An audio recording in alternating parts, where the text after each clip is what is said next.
Hey boys, today we're gonna have the Hot Wheels Unleashed game review.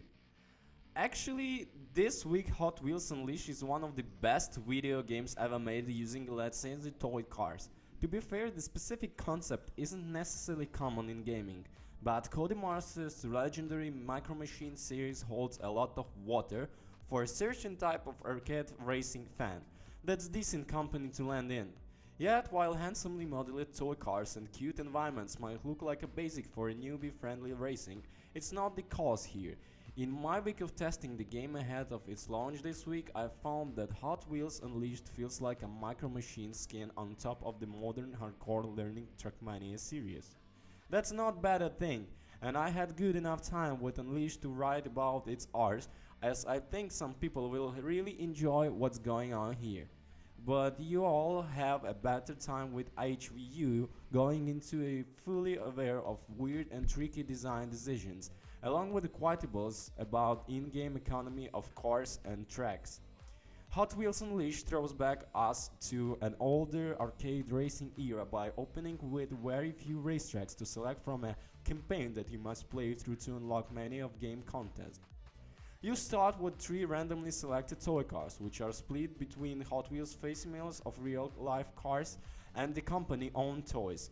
The larger pool range from sedans to race cars, from Kid Knight Rider to dinosaurs with wheels. With every campaign level you beat, you unlock coins, which can be spent on new cars, gears, which can upgrade your existing cars.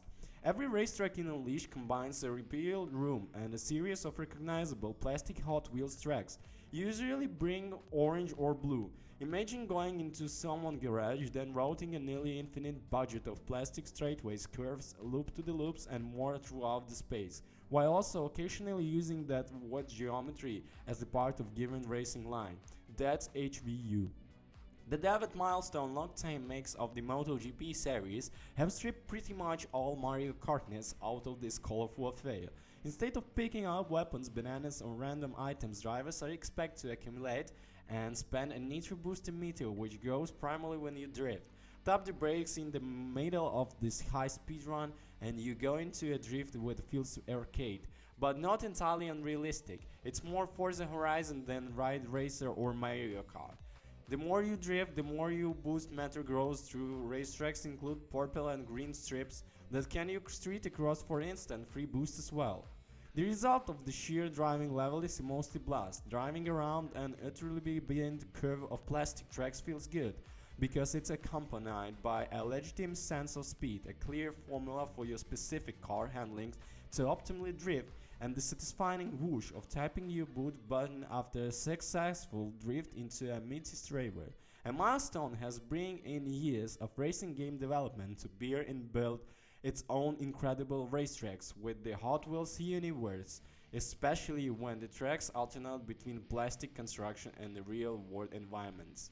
I can really say I've found any outright scenery among the 40 billion tracks through they rely on some same plastic construction and 5 frequently usually worse scenes kills the track's ability to stink in my mind as recognizable favorites. Once again, I'm racing around the Hipsbury basement with a pool table, a gaming desk with a variety of plastic tracks that include loop-to-the-loop and wild nitro-filled turns, and can start all blurred together.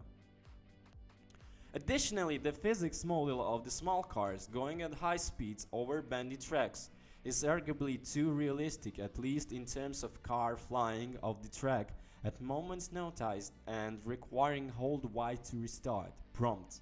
Unleashed momentum comes to a scratching halt in these moments, and without a legitimate tutorial that explains funny car series physics that leads to a rage including learning experience. Some of upside down moments include electric tracks that keep your car wheels planted, but that's an exception. A decent amount of game requires keeping an eye out for sudden elevation change that might send a track off the track, should it boost at the wrong time. Worse, HVU lets player rotate their car while flying in midair, so you can do less fun 360-degree sprints while taking an unexpected leap over a hilarious thrilling gap. But there is no way to fudge your mid-car trajectory toward a pretending landing spot should you rush to the wrong angle. Hot Wheels Unleashed includes animated plastic beads that are meant to fun and silent to the tracks. A massive spider can shoot cars slowing webs at oncoming attack, and a snake mount can be opened and closed at the gate to your next destination. But details on the monsters are tragically lacking in the game launch version.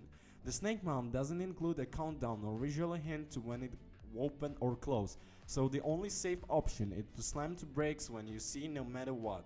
The spider webs are typically abetted by computer-aided cheating, which means they usually land directly in a racing path with too little time to serve out of the way. These monsters are currently coded, stomp out the fun whenever they show up. Milestone, please revise them.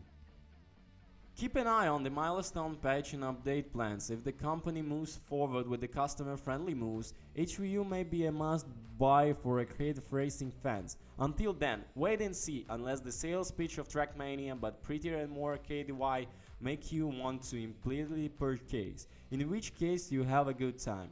Thank you for watching, don't forget to comment and subscribe, and peace guys, peace. The link's in the description.